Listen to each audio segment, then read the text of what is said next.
in our hearts, we are a network security company. We focus on solving the problem that we've been seeing for a long time, where you as a network owner, IT owner, security owner, have to make a decision on whether to isolate assets from attacks or to keep them operational. So before Byos, you had to make a choice. Either pull the plug so they're not exposed to attacks and then have someone physically go to each device to run a job or pull telemetry or whatever, or you leave them connected to the network and then you expose them to attacks. And with Byos, you don't have to choose. That's essentially it. However you want to exploit that for your own benefit, if it's for remote access, if it is for day-to-day communication, and if it is to kill east-west communications, if it is to, run an asset management and asset protection strategy under the covert situation that is Byos, we can do it all. And what we're going to talk about also is on the competitive landscape that Byos is complementary, not only complementary to many of the solutions that you guys probably sell day to day already. Not only we're complementary, but we actually enhance the value of those other products by running them through Byos. So it's a win on every angle. So Byos is here. Byos exists to stop lateral movement. Byos doesn't care so much about the first asset being breached, the employee double click where they shouldn't have, or the first application server being breached by an application layer attack. Byos focuses on that attack on one machine to not turn into an attack to 10,000 machines within the next hour. That's what we do. That's what makes a company make the news. And you can bring any of the typical examples that we talk about, the MGM, the Colonial Pipeline, the Target, the Tony, the et cetera, all of those apply. What makes those companies lose value in the stock market or have to make an official communication is not the first computer that they can easily neutralize. It's the fact that the attack got out of control and they were in real trouble. So the two items that exacerbate this problem is twofold, and from those two problems, that's where the two main use cases for Byos were born from or out of. First of all, is there are gaps in industrial protection. You've got 20, 30, 40-year-old devices that have very little opportunities on what you could do for them.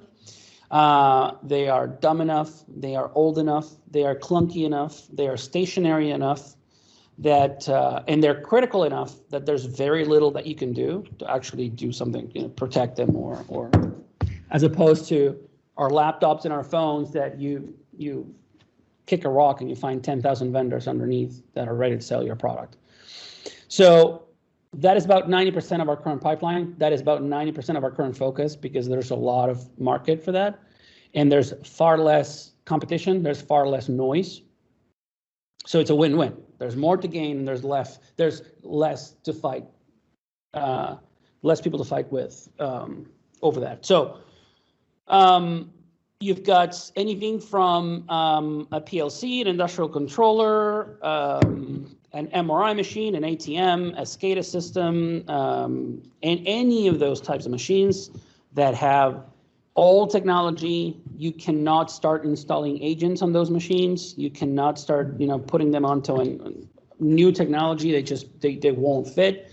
You cannot start plugging cables or reconfiguring stuff or because some of those have a 10-year uptime and they have a post-it note on top of them that says, do not touch this. How do you do that? How do you bring a non-disruptive way for an efficient and effective and quick way to give them value, to give them protection? So that is number one. We'll focus on that. But number two is not to be ignored. Number two is about people. People that need to access stuff. And people have been working more and more from outside the four walls of the office. And when you have a strong, let's call it traditional segmentation strategy that relies on you being inside those four walls, that's what we've been doing for the past 3 decades. And then suddenly you've got people that are working from home or 40 hours a week working from home or connecting from Starbucks, or you've got globalization, you've got vendors across the ocean that need to access your machines. And then you've got the CISO that says, I don't want to do that. But then you've got the I don't know, another business unit that says we have to. And then you've got internal issues on, and then you've got bigger issues about who should make that decision and who should have veto power, because it's nowhere. Nobody knows. And you've got your own internal departments fighting over,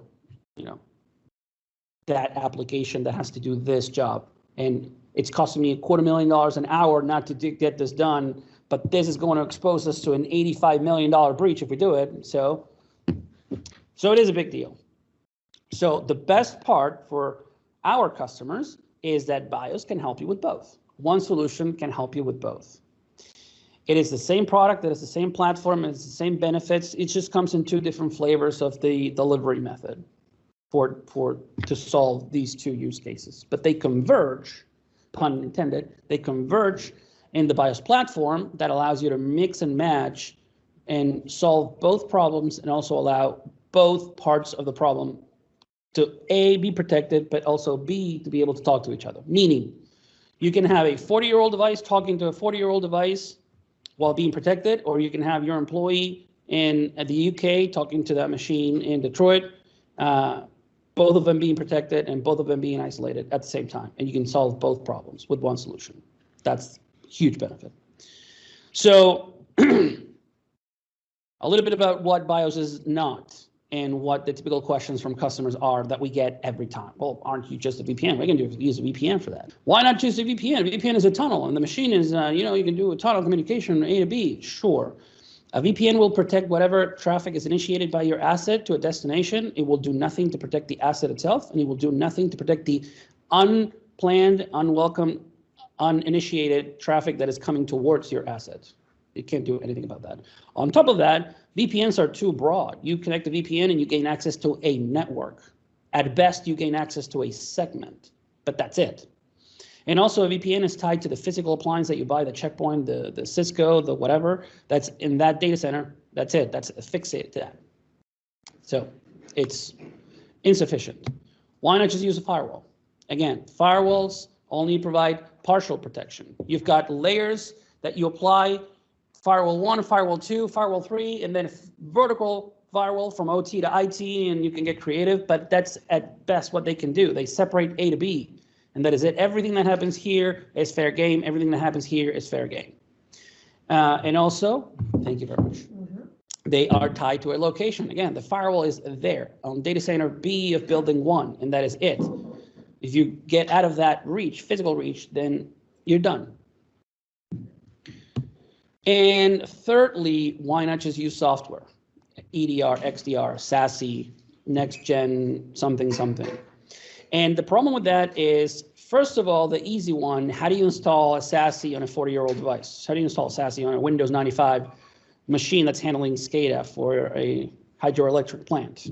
You can't.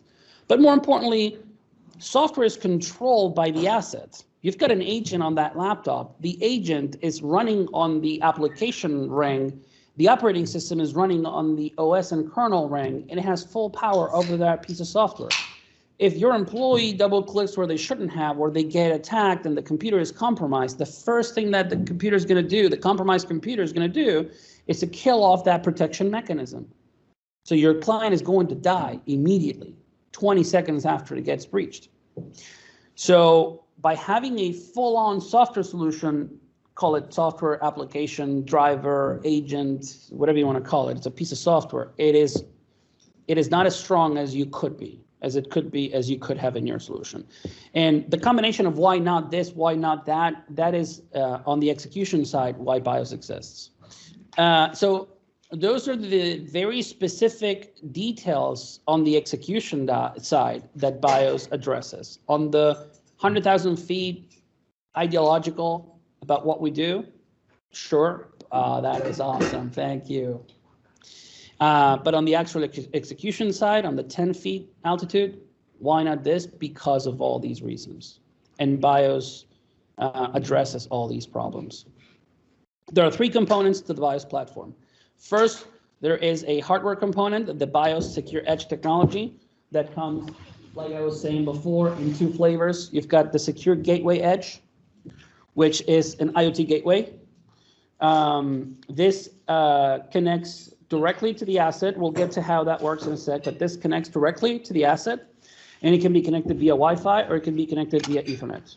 This is what we use for legacy, for unmanaged, for industrial, for anything stationary, anything that is not a laptop or a phone or a tablet, essentially. This room right here, a hospital room, a data center. We have deployed these in UPS rooms to control. You've got an industrial gateway that is connected to the UPS system entirely, and you've got 5 of those UPS rooms inside the data center, and then you've got a data collection machine on the other side of the data center, and each UPS room is interconnected to each other. Each room has one of these to keep them isolated. Then you've got a secure SDN overlay, a secure and configurable SDN overlay, I should say.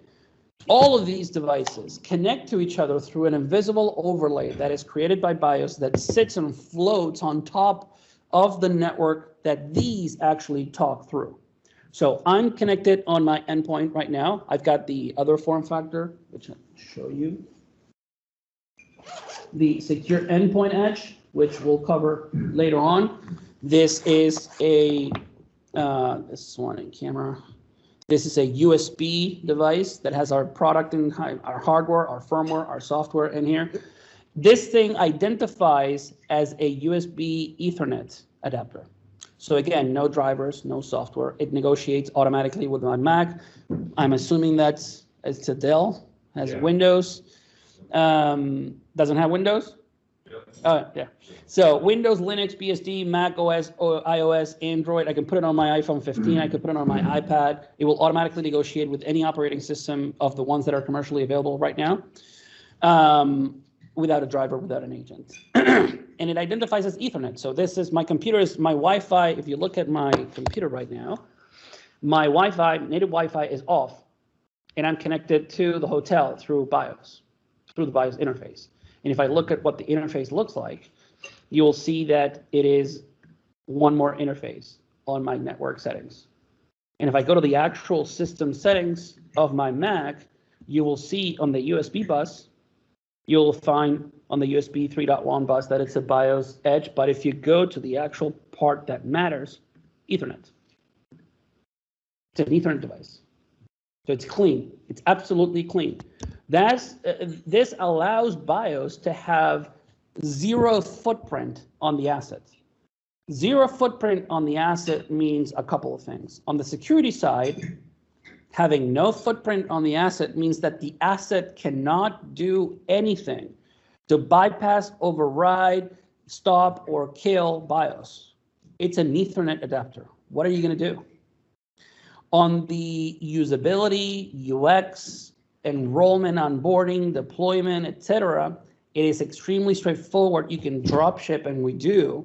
We drop ship product from Byos directly to Mexico. No one from HQ flew to Mexico. Nobody from Byos flew to Mexico. So the people at HQ created policy sets and pre-created policies, and then Byos drop shipped blank devices. When I mean blank, I mean no customer info. It does have our software, but there was no pre-enrollment, no stack of boxes on some IT guy's office pre-configuring these and then putting them back into boxes. None of that.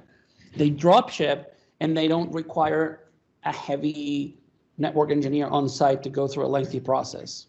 You're going to activate these in under 2 minutes. We'll get to the how in a sec. But not having footprint on the machines means that you don't need to prepare the asset for Byos.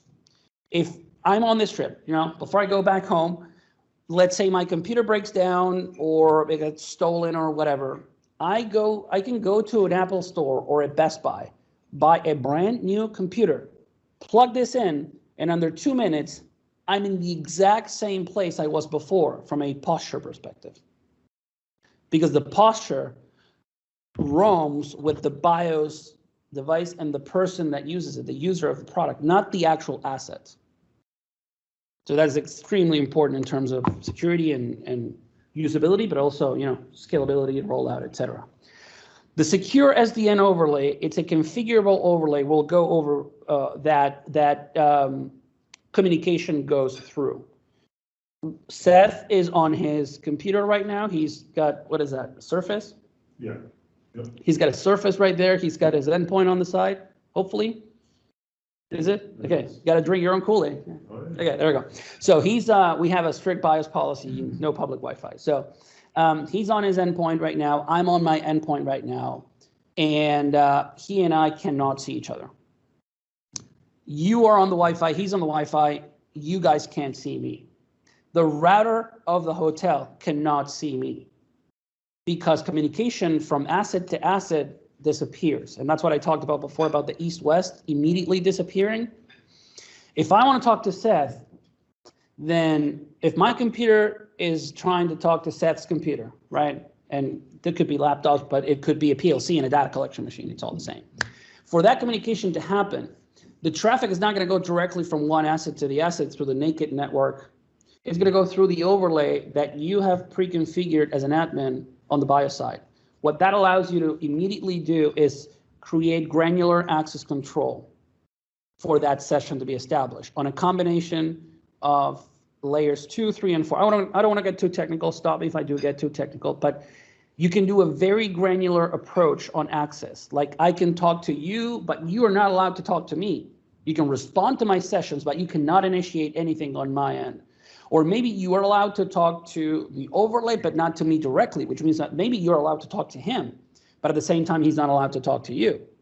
And maybe I'm allowed to talk to you, but you have 20 ports and services open, but I'm only allowed to talk in one of those. And by the way, neither one of us has access to the internet. The decoupling and the breaking of the assumptions is the best value that BIOS brings to the table. Well, I've got a machine in Hawaii and another machine in Florida. They have to have access to the internet. No, they don't. BIOS needs access to the internet, but not the asset. So again, when you push policies and allowances, that gets applied to the BIOS layer, not to the asset. The asset stays vanilla. The asset talks to BIOS, which is the gateway, the gate to the outside. And whatever happens next is decided on whoever controls the BIOS layer. So when BIOS says no, let's say that you push that policy and say, no, you know what, you're not allowed to access this resource. When BIOS says no, the user that tries to establish that session, they don't get an access denied. They get a resource not found, request timeout as if the cable were disconnected, connection refused. Because it is like that, is a controllable air gap that you get to apply on these machines. And A doesn't mean B, B doesn't mean C. Again, we can be the same room, which is the case of, for instance, they've got PLCs and data collection machines that are 10 feet away from each other. They still don't talk to each other directly. They go through BIOS, which means that if you put a cable on the span port of the switch, you won't see traffic. You will see layer 2 TLS traffic.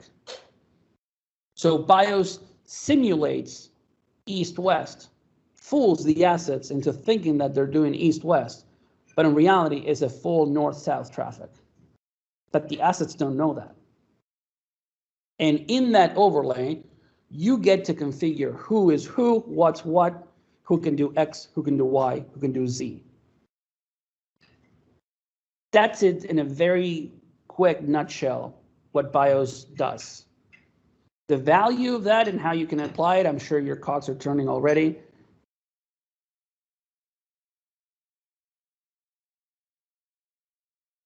If you and I pre-BIOS, we're on the same LAN, we're on the same network, and then I try to talk to you, I will very, very likely be able to talk to you.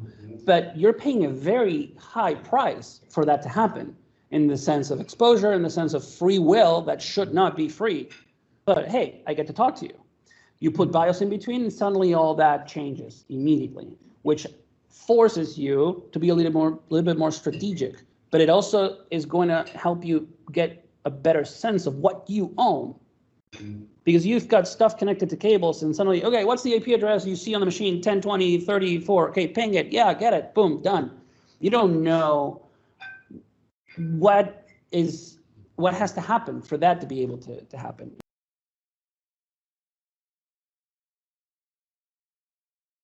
the price that you pay for that lateral movement, and like you said, that's perfectly. I've been a pen tester, red teamer for 20 years, so I know exactly what you mean. The first thing you do is you set up camp anywhere you can, and then you start moving around to get access to more stuff. And then everything you get, that's another pivot point. And all of that automatically disappears with this, to the point that you can actually deploy Byos on an environment that was breached pre-Byos. And anything that was left there immediately dies the moment you deploy Byos.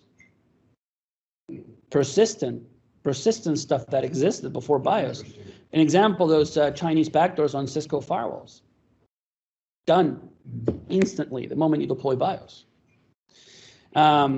So that gives you a little bit of, as a CISO, oxygen, time to mitigate, to damage control, because you immediately killed the big deal. You've covered the hole where the leak is, and then you get to treat the thing properly. Or a couple of months ago, there was an advisory from Siemens about some PLCs that had unpatchable bugs that were tied to the system on module. Those are $500,000 machines, $500,000 machines, and you don't have, as a CISO, you can't do it. You cannot physically, humanly impossible to solve that overnight. So when you put Byos there, that immediately mitigates or neutralizes the net. The net effective exposure disappears. The bug is still going to be there, but you can still sleep at night. Well, you're not going to sleep, of course, but you know that the net is going to it's going to mitigate the exposure immediately. So when you go and deploy Byos, you go from exposing your entire network to creating those microsegments, to only allowing very granular access from asset to asset, and not even asset to asset. It's resource to resource. It's even more granular than that. And it's even more granular than that because you can make it in one direction. I can talk to you, but you cannot talk to me. And you can also do it time-based. You can configure through the API that we have here to only say, okay, yeah, from noon to 1, because that's my telemetry pulling script. So you've got 3 lines of script. Line number 1, hey, Byos API, open this channel. Line number 2, okay, run the script. Line number 3, hey, Byos, close the channel. Boom, done. Where's the attack surface? It's very, very powerful. The concept of the physical world disappears with Byos as well. This is what you see here is actually my own personal network. This is the console. This is, I was showing Zach before, this is my home network. This is the Byos console. And I've got an Orbi Pro at home. And the Orbi Pro allows you to set up 4 SSIDs and have every SSID connected to a separate VLAN. So the satellite behind it has 4 Ethernets. Each one of them you can configure to a specific SSID, and each Ethernet is separated. So I've got 4 SSIDs, and then the Ethernet goes to Byos. Byos handles the networking of that network, and then Byos sends it back to a switch where I plug in stuff. So I've got my home device, my own devices on this zone. Then I've got my IoT devices, actual IoT devices, thermostats and cameras and all of that. And I've got my lab environment, which I'm going to use now in a demo in a sec. And then I have what I call rest of the world, which is my wife and kids and their phones and their, 2 teenagers with, I don't know what happened when they have their phones. Who knows what? Who knows what? Exactly. So what you see here is zone segmentation of my house, but there's nothing here that relates to the physical world. It just so happens that all of these devices are on the same house. And by the way, they're all connected to a $50 switch to my ISP, because we'll talk about ROI in a sec, but one of the things that Byos does for you is you flatten out your network, meaning lower budgets for switching and routing and firewalling. We'll get to that. But in a twist, my device, the one that I'm using right here, is also in this zone right here, because it's also part of my devices. If I go to the edges table, you'll see Demo Lab, IoT, Matias Travel, Matias Home. Matias Travel and Matias Home, the travel is an endpoint device, the home is a gateway, but they both belong to the policy and group of Matias. So technically, the devices that I have at home under the Matias policy, the Matias zone, and my endpoint right here in Detroit, we're all in the same place. That's what I mean with the posture roams with you. So I don't care what the firewall has to say. I don't care where you are physically. This is me. I have the exact same level of power, allowances, restrictions, and everything no matter where I go. And if I unplug this from my computer, plug it into my phone, it's going to be the exact same thing. That is something that you don't have today in the market. So when you deploy Byos on a network, it kind of looks like this on the industrial settings, industrial environment. It kind of looks like